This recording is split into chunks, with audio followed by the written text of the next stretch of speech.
Belanjawan 2023 akan menjadi langkah pertama yang menelusuri kerangka pembangunan Malaysia Madani.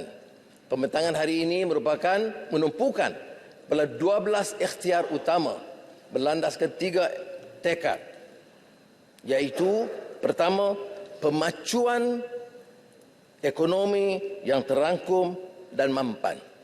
Kedua, reformasi institusi dan tata kelola bagi memulih keyakinan. Ketiga, keadilan sosial untuk menjederhana kesenjangan. Pemacuan ekonomi yang terangkum dan mampan. Ikhtiar pertama, kemampanan fiskal.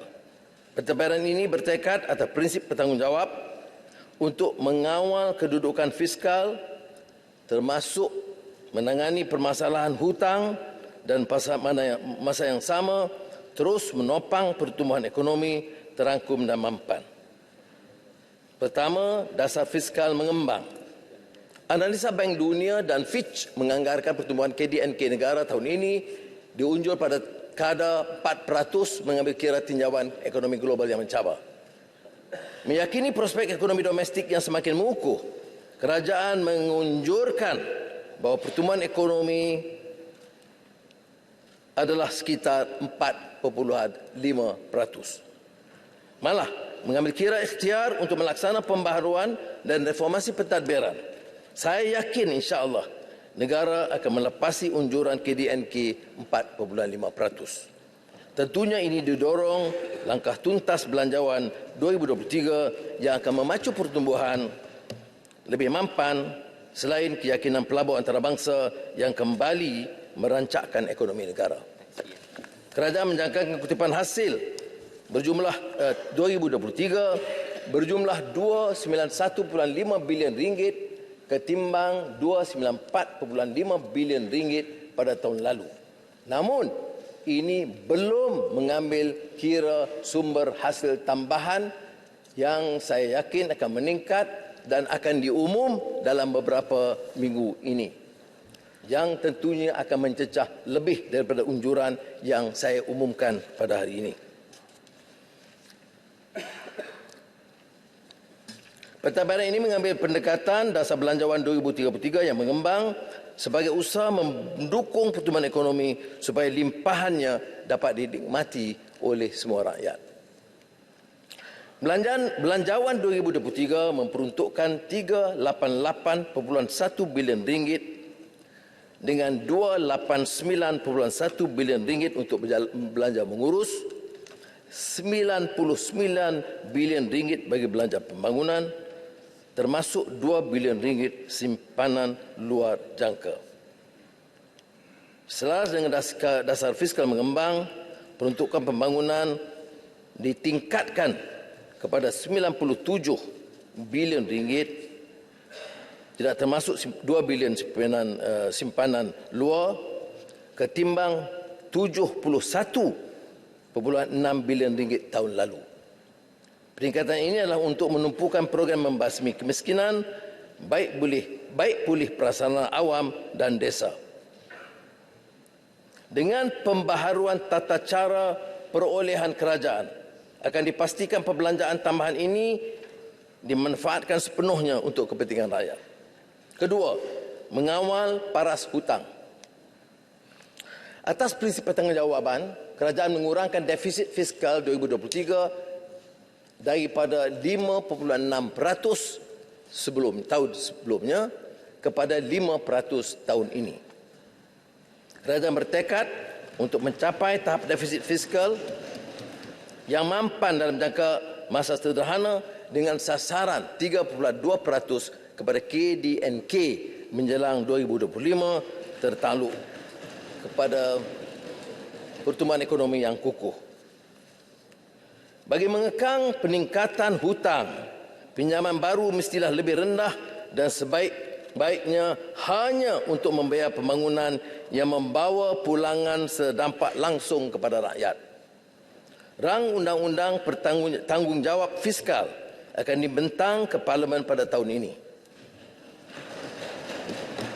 Ini satu-satu jaminan supaya kebijakan ekonomi lebih telus dan bertanggungjawab bagi mengelak sebarang kemungkinan keterlanjuran berurus pada masa mendatang.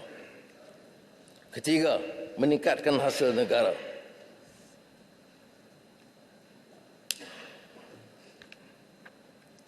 Mengambil ibrah firman Allah SWT dalam surah Asyar, supaya pembahagian kekayaan tidak berlegar di kalangan satu kelompok penguasa dan orang kaya,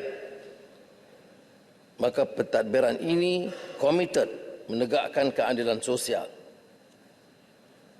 Jabatan Perangkaan umpamanya melaporkan kumpulan teratas T20 menguasai 47% atau hampir separuh jumlah pendapatan isi rumah.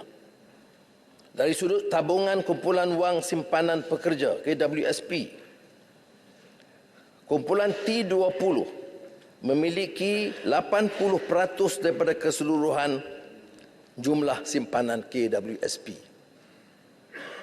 Mengambil kira pendapatan dan kekayaan negara yang tertumpu kepada kumpulan atasan atau golongan elit mahakaya adalah wajar agihan hasil negara ditumpukan kepada golongan berpendapatan rendah dan menengah. Kerajaan akan mengambil pendekatan yang progresif dalam konteks subsidi bersasar dan struktur percukaian bagi melindungi golongan kurang bernasib baik dan mengharapkan pemahaman rakyat, terutama kalangan yang lebih kaya, untuk menggalas tanggungjawab secara bersama. Antara ikhtiar yang telah pun diperkenalkan termasuklah agihan dividen amanah saham Bumiputera ASB yang lebih kepada rakyat, yang memerlukan 87% ahli dengan simpanan kurang RM30,000 telah diberi dividen 5.1% satu unit. Manakala simpanan melebihi RM30,000 menerima dividen 4.6 sen per unit.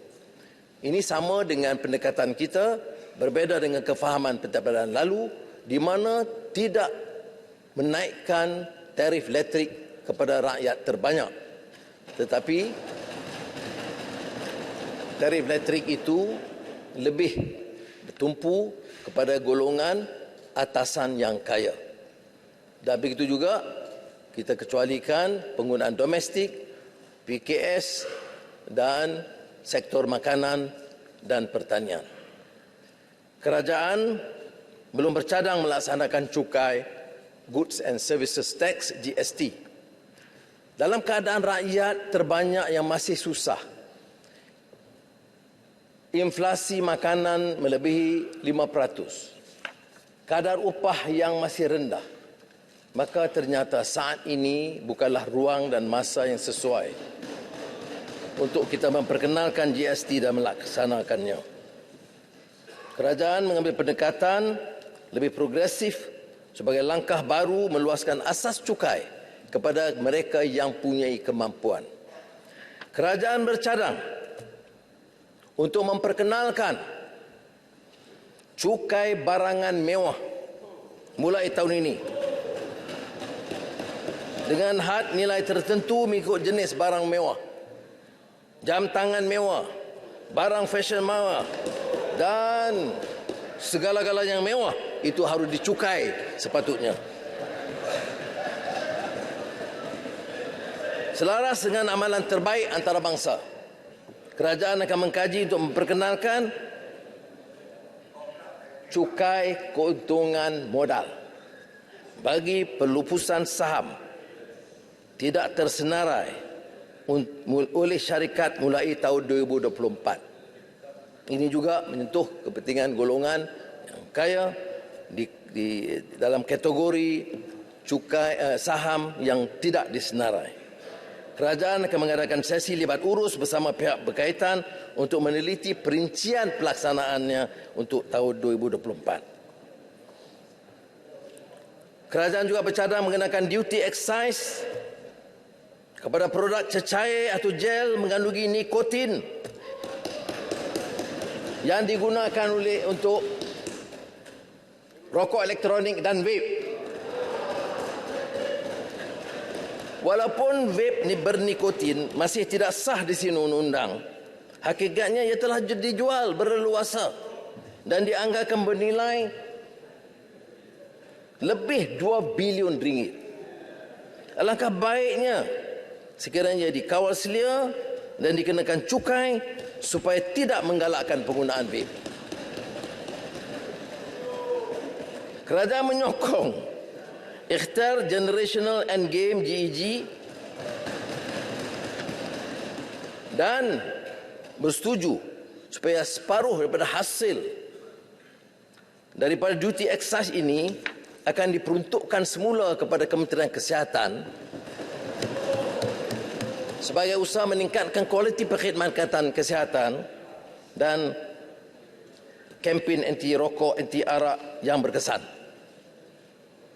Bagi mengurangkan ketirisan, usaha penguatkuasaan agensi kerajaan akan terus dipergiat bersama pihak industri bagi mengekang ketirisan hasil dan subsidi angkara sindiket penyeludupan seperti diesel, arak dan rokok. Lembaga Hasil Dalam Negeri dan Jabatan Kasam Diraja Malaysia akan melaksanakan semula program pengakuan secara sukarela.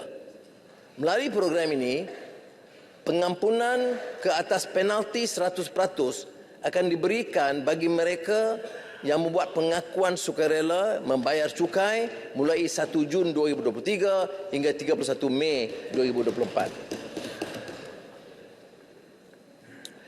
Ikhtiar kedua,